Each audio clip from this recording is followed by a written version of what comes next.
السلام علیکم ناظرین، D M H special program کے ساتھ میں ہوں افضل ایوبی۔ ناظرین، 5 فروری کو پاکستان سمیت دنیا بھر میں کشمیریوں سے یکجہتی کے حوالے سے سیمینار، ورکشاپ، واک کی جاتی ہیں۔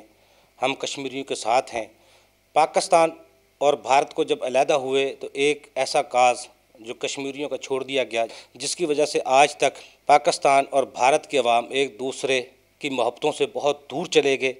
نہ کشمیر آزاد ہوا، نہ پاکستان اور نہ انڈیا آج تک اسی کشمکش میں ہے، ہماری فوجیں بھی، ہمارے عوام بھی۔ لیکن اس پر گفتگو کرنے کے لیے خاص طور پر میں رحیم یار خان پہ موجود ہوں، جہاں پر میرے ساتھ موجود ہیں محمد اسماعیل شاد صاحب۔ آپ صدر ہیں movement for piece and welfare کے، سابقہ ناظم اعلیٰ ہیں شعبہ عسکریت خاکسار تحریک، ناظم اعلیٰ پنجاب خاکسار تحریک، آل پاکستان ریلیاں برائے کشمیر کاز، وہ میرے ساتھ موجود ہیں، ان سے پوچھوں گا۔ محمد اسماعیل صاحب، آپ کشمیر کے اوپر کافی کام ورک کر رہے ہیں، اپنے عمر کا حصہ گزار دیا ہے۔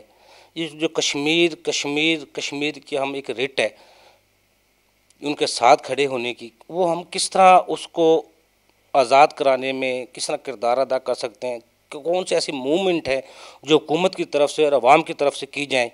جس طرح اب پیچھے کشمیریوں پر جو ظلم و بربریت کا جو ایک پہاڑ توڑا گیا بھارت کی طرف سے، وہ سب کے سامنے ہے۔ آپ کیا اس حوالے سے کہتے ہیں؟ معزز سامعین، کشمیر کے حوالے سے آپ نے جو سوال پوچھے ہیں وہ کئی یکجہتی سوال ہیں، لیکن میں آپ کو یہ بتا دوں کہ جو کشمیری ہیں انہوں نے پاکستان بننے سے 26 دن پہلے 29 جولائی کو پاکستان کے ساتھ الحاق کیا تھا، اور اس الحاق کے نتیجے میں وہاں کے جو صدر تھے آل مسلم جموں کانفرنس کے جناب غلام عباس صاحب، جو بعد میں صدر آزاد کشمیر بھی بنے، تو اس وقت 3 لاکھ آدمیوں نے لال چوک کے اوپر پاکستان کی حمایت کی اور یہ کہا کہ ہم پاکستان کے ساتھ رہنا چاہتے ہیں، ہمارا جینا مرنا پاکستان کے ساتھ ہے۔ اور یہ قدرتی طور پہ بھی ہے کہ انڈیا سے ایک راستہ آتا ہے کشمیر کو، اور پاکستان سے 27 روڈ ہیں جو بارڈر پہ جا کے آگے رکے ہوئے ہیں۔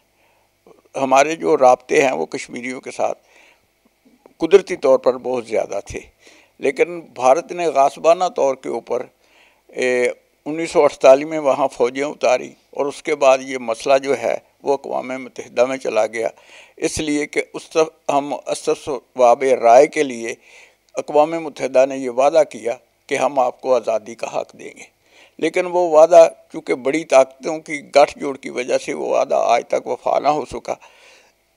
یہ 1988 تک تو یہ جو تحریک تھی یہ صرف نعرے ریلیوں تک تھی، اور ہر سال جو ہے وہ یہی ہوتا تھا کہ اقوام متحدہ میں ادھر ادھر جو ہے وہ ریزولوشن پاس کرتے، لیکن 1988 سے کشمیری جو نئی نسل تھی، یعنی پہلی نسل جب ختم ہوئی تو اس غلامی کے دور میں جس نسل نے پروان چڑھنا تھا انہوں نے اس توق کو اتار دیا۔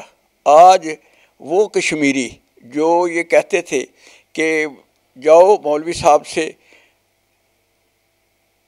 مرغی ذبح کرا کے آؤ، لیکن یہ دیکھنا کہ جب مولوی صاحب مرغی ذبح کرنے لگے تو اس وقت اس کی طرف دیکھنا نہیں۔ آج وہی کشمیری بچے جو ہیں وہ دشمن کے ساتھ جو ہے وہ جنگ میں مصروف ہیں اور آزادی کے حق کے لیے لڑ رہے ہیں۔ باقی رہ گئی یہ بات، یہ ریلیاں، یہ کشمیر ڈے جو ہے یہ تو کشمیریوں کے ساتھ یکجہتی کے لیے 90 سے شروع ہوا ہے۔ جی، جماعت اسلامی کی طرف سے اسلامی کے حسین احمد صاحب جو تھے جماعت اسلامی کے امیر، یہ انہوں نے اس ڈے کا اعلان کیا تھا کہ ہم کشمیریوں کے ساتھ یکجہتی کی دیوار بنائیں گے، ہاں جی، قاضی صاحب نے، تو یہ اس وقت سے شروع ہوا۔ لیکن اس سے پہلے کشمیری جو ہے وہ تو اس نئی نسل جو تھی وہ اس سے پہلے انہوں نے ہتھیار اٹھا کے باقاعدہ طور کے اوپر جو ہے کشمیر کی آزادی کے لیے کام شروع کیا۔ آج بھی دنیا میں یہ ہے کہ کشمیری جو ہے وہ اپنے بل بوتے پہ لڑ رہے ہیں، اس میں کوئی شک والی بات نہیں ہے کہ پاکستان کے لوگ ان کے پشتی بان ہیں، کیونکہ ہم انہیں اکیلا چھوڑ ہی نہیں سکتے، کیونکہ قائد اعظم علیہ رحمت نے صرف ایسے ہی نہیں کہا تھا کہ کشمیر پاکستان کی شاہراہ ہے. اس کی وجہ یہ ہے کہ دریائے سندھ کا منبع جو ہے نا وہ بھی کشمیر کے اندر سے ہی ہے، اور باقی یہ جتنے دریائی راستے ہیں یا جتنے دریائی جو پانی ہے یہ سارے کا سارا پاکستان کو سراب کرتا ہے. اسماعیل شاہ صاحب، ہم بھی ایز اے پاکستانی کشمیر کو اپنا اٹو انگ کہتے ہیں، انڈیا بھی والے بھی کہتے ہیں، لیکن جو ذرائع ہیں وہ کہتے ہیں پاکستان اور انڈیا نے ایک معاہدہ کیا ہوا ہے جس پہ کشمیر کے اوپر جنگ نہیں ہوگی، تو اس پہ وہ نہ پاکستان پہل کر سکتا ہے نہ انڈیا کر سکتا ہے. آپ بھی سمجھتے ہیں کچھ ایسے معاملات ہیں جس کی وجہ نہیں، ایسی بات نہیں ہے. اصل میں اس میں کوئی شک والی بات نہیں کہ انڈیا بہت بڑی مارکیٹ ہے، کوئی معمولی مارکیٹ نہیں ہے، وہ 1 ارب سے زیادہ انسانوں کی مارکیٹ ہے. تو اس لحاظ سے وہ جو بڑے ملک ہیں جن کے مفادات بڑے ہیں وہ اس مارکیٹ کو نہیں کھونا چاہتے. پاکستان اس کے مقابلے میں ایک تو چھوٹا ملک ہے. ہم پھر جب مشرقی پاکستان ہم سے علیحدہ ہوا تو پھر بالکل ہم آدھا ہو گئے. تو یہ نہیں ہے کہ بھی اس کا ایسا کوئی معاہدہ نہیں کہ جنگ نہیں ہوگی. اس سے پہلے کئی دفعہ جنگ ہو بھی چکی ہے. ہاں جی، جنگ کارگل بھی کشمیر کے سلسلے میں تھی، اس کے بعد جنگ 65 جو ہے وہ بھی کشمیر کے لیے تھی، اور یہ جو 71 کی جنگ تھی یہ ایک سازش کے تحت جو ہے وہ مشرقی پاکستان ہم سے علیحدہ کر دیا گیا.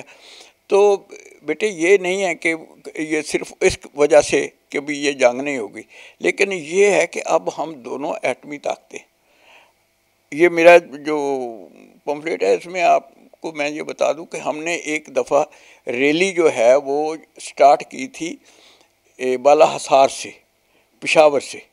وہ ہمارا یہ تھا کہ ہم شیر شاہ سوری نے یہ جو جی ٹی روڈ بنوایا تھا کلکتے تک، ہم اس روڈ کے اوپر جو ہے وہ کلکتہ تک جائیں گے. اس ریلی کا نام ہم نے رکھا تھا پشاور سے کلکتہ امن ریلی. تو اس میں میری ایک قرارداد ہے، وہ اس کے لیے ہم نے کام کیا تھا.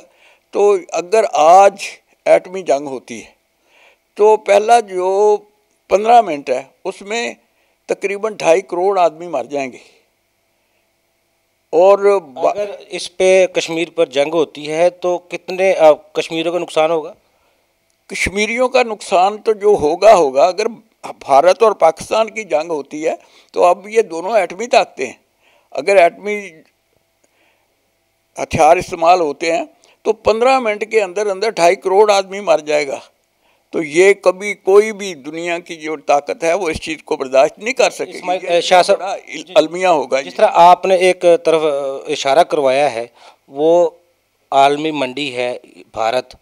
کیا ہمارا پاکستان یہ جو قرضے لیتا ہے اخلاقیات انہی کی ہوتی ہیں جن کے پاس معیشت ہوتی ہے؟ اخلاقیات انہی کی ہوتی ہیں جو اقوام متحدہ میں ان میں جو خود مختار ممالک ہیں جو کسی کو قرضہ ہی نہیں ہے.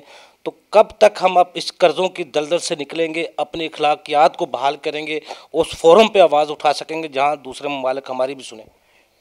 اصل چیز یہ ہے کہ علامہ اقبال صاحب کا ایک شعر ہے کہ افسوس صد افسوس کہ شاہی نہ بنا تو، دیکھے نہ تیری آنکھ نے فطرت کے اشارات، ہے قاضی تقدیر کا فتویٰ یہ ازل سے، ہے جرم ضعیفی کی سزا مرگ مفاجات. اصل میں یہ کمزور ہونا جو ہے وہ اس چیز کی دلیل ہے.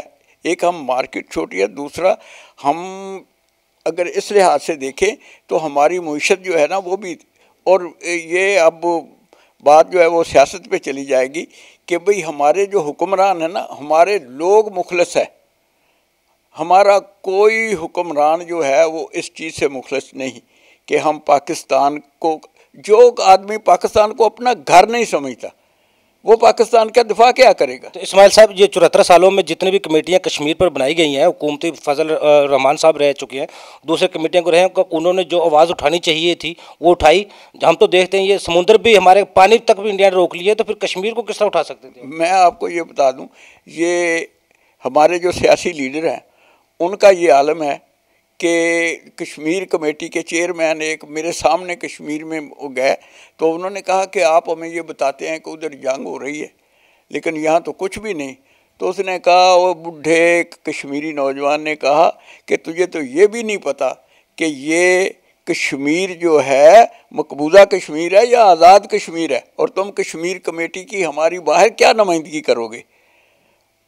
آپ صحیح کہہ رہے ہیں جی ہاں، میں بالکل آپ کو چیلنج کر کے کہہ رہا ہوں، یہ میرے سامنے کی بات ہے کہ انہوں نے کہا کہ بھئی آپ ہماری کیا نمائندگی کریں گے؟ جس آدمی کو یہ نہیں پتہ کہ کشمیر ہے کیا، کشمیر کا حدود دربہ کیا ہے، کشمیر یہاں ہے، کشمیر وہ کون سا کشمیر ہے جس کے اندر جنگ ہو رہی ہے، تو کیا کریں، کیا یہ اس کی نمائندگی کریں گے؟ اسماعیل صاحب، جس طرح عمران خان صاحب نے ایک آواز اٹھائی تھی جب یہ کشمیر پر وہ انڈیا نے ایک ظالمانہ اقدام اٹھایا، تو پوری دنیا میں ایک وزیر اعظم صاحب نے آواز اٹھائی یہ ظلم ہے، بربریت ہے، لیکن اس وقت ہمیں جنگ کا جو نہ فیصلہ کر کے ہماری حکومت کا فیصلہ درست تھا، اور جس طرح پاکستانیوں کو اور پاکستان کو دوسرے ممالک میں بدنام کیا جا رہا تھا، یہ ٹیررسٹ ہیں، دہشت گرد ہیں، اس دفعہ پہلی بار مسلمانوں کا، پاکستان کا احمد اوپر آیا، لوگوں کو پتہ چل گیا نہیں یہ پورا من ہے کشمیر کے اوپر، جنہوں نے سب کچھ آواز اٹھائی لیکن جنگ نہیں کی۔ بیٹے اصل چیز یہ ہے کہ ہم کشمیر سے فائدہ تو اٹھا رہے ہیں، ہم کشمیر کاز کا نام لے کر اپنی سیاست تو چمکا رہے ہیں، لیکن اس کاز سے ہم مخلص نہیں ہیں۔ ہاں جی، اصل جو چیز ہے وہ یہ ہے کہ ہمیں اس کاز سے مخلص ہونا چاہیے۔ کشمیری ہماری جنگ لڑ رہے ہیں، تکمیل پاکستان کی جنگ لڑ رہے ہیں۔ آج تک دیکھیں یہ اس جنگ آزادی کا جو نقطۂ عروج ہے وہ اس وقت ہے، اور میں آپ کو یہ کہتا ہوں کہ اس تحریک نے یقیناً 100% میں امید سے یہ کہتا ہوں کہ اس نے کامیاب ہونا ہے۔ اس کی وجہ یہ ہے کہ بھارت آج تک وہاں 9 لاکھ فوج رکھ کے اس نے دیکھ لی، کیا اس سے کشمیری دب گئے؟ اتنی اس کی فورس ہے، اس کے سے کشمیری دب گئے؟ آج تک کسی کشمیری نے سرنڈر کیا؟ کسی کشمیری نے اس کے حق میں بیان دیا؟ کسی کشمیری نے یہ کہا کہ آج کے بعد ہم جناب ہندوستان کا حصہ ہے؟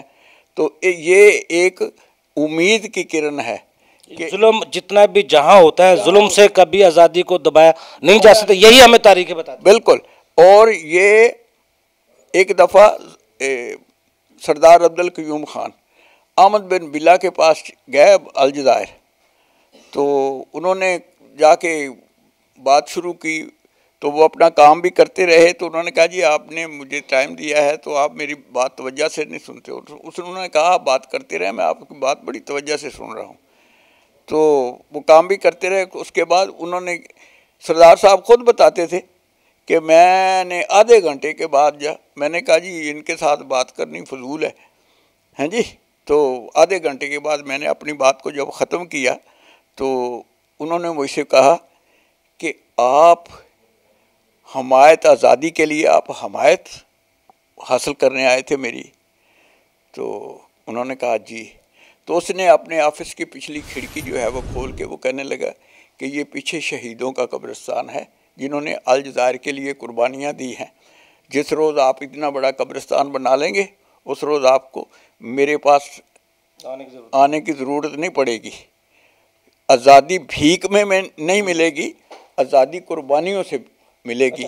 شاہ صاحب، جس طرح آپ فرما رہے ہیں، انڈیا میں بھی پاکستان میں بھی سیاستدان اپنے الیکشن کو ون کرنے کے لیے، الیکشن جیتنے کے لیے، سیاست چمکانے کے لیے کشمیر کو اپنا ایشو بناتے ہیں، لیکن میں جو آخر میں آپ سے پوچھنا چاہ رہا ہوں، ہر پاکستانی کو جس طرح کشمیری پاکستان کے لیے ساتھ اٹوٹ انگ بننے کے لیے، اس کا حصہ بننے کے لیے قربانیاں دے رہے ہیں، ہمارے پاکستانی ایز اے پاکستانی ہم سب کو کیا کردار ادا کرنا چاہیے؟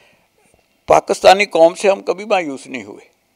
پاکستانی قوم جو ہے یہ ہم عہدے بانٹتے ہیں، کسی کی قابلیت دیکھ کے نہیں بانٹتے۔ ہماری وزارتیں جو ہیں وہ کسی قابل آدمی کے لیے نہیں ہوتی، یہ سب سیاسی سٹنٹ کے طور پر ہم عہدے دیتے ہیں ایک دوسرے کو، اور یا تو ہم اس عہدوں کا نجائز فائدہ اٹھا کے مال بناتے ہیں، یا پھر ہم اپنے خاندان کی پرورش کرتے ہیں۔ وزیر خارجہ جس کو بنائیں گے وہ اپنے کچھ خاندان کے لوگ باہر سیٹ کر دے گا، وزیر داخلہ جسے بنائیں گے وہ کچھ زمینیں الاٹ کرا لے گا۔ تو اس طرح حالات جو ہیں وہ یہ ہے کہ ہمیں اس چکر سے نکلنا ہوگا۔ ہمیں خود پہلے، سب سے پہلے ہمیں خود صحیح پاکستانی بننا چاہیے۔ اور کشمیری جو ہے وہ میں آپ کو یقین سے کہتا ہوں، میں پچھلے 42 سال سے ان کے ساتھ کام کر رہا ہوں، کوئی کشمیری آج تک میں نے ایسا نہیں دیکھا کہ جو ہمارے پاکستانیوں سے کم محب وطن ہو۔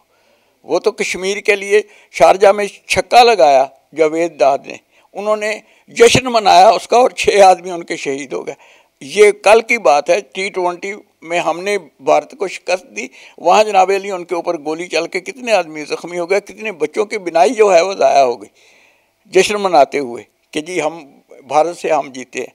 تو عوام سے ہمیں کشمیریوں کو کوئی گلہ نہیں، وہ یہ سمجھتے ہیں کہ وہ کہتے ہیں کہ ہمیں اگر کوئی آدمی کشمیریوں سے سوال کرتا ہے کہ جی ہم نے سنا ہے کشمیر کا سودا ہو گیا، ہم نے یہ سنا ہے کہ کشمیر کے اندر اس کو بیچ دیا گیا، وہ کہتے ہیں یار کیسی بات کرتے ہیں آپ، یہ 22 کروڑ عوام کشمیر کو بیچنے دیں گے؟ یہ جو ہمارے حکمران ہیں یہ اس سے زیادہ طاقتور ہیں، کسی ماں کے لال میں اتنی ضرورت ہی نہیں کہ وہ کشمیر کا سودا کرے۔ پھر ہم مر گئے ہیں، ہم قربانیاں دے رہے ہیں اس کی آزادی کے لیے، ہم اس کا سودا ہونے دیں گے؟ یہ ناممکن ہے۔ آپ صحیح کہہ رہے ہیں۔ آپ نے اسماعیل شاہ صاحب کی گفتگو سنی، انشاءاللہ کشمیر آزاد ہوگا اور آزاد ہو کے رہے گا۔ جس طرح کشمیری پاکستان سے اپنی محبت کا اظہار کرتے ہیں، پاکستان جس طرح شاہ صاحب بتا رہے تھے پاکستان میچ جیت جائے تو وہ اپنی وہاں جب جشن مناتے ہیں تو فوج کے ہاتھوں شہید بھی ہوتے ہیں۔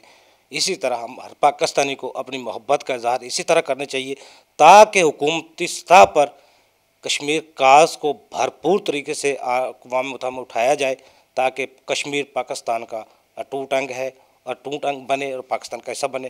اگلے پروگرام تک کے لیے افضل علی کو اجازت دیجیے۔ اللہ حافظ۔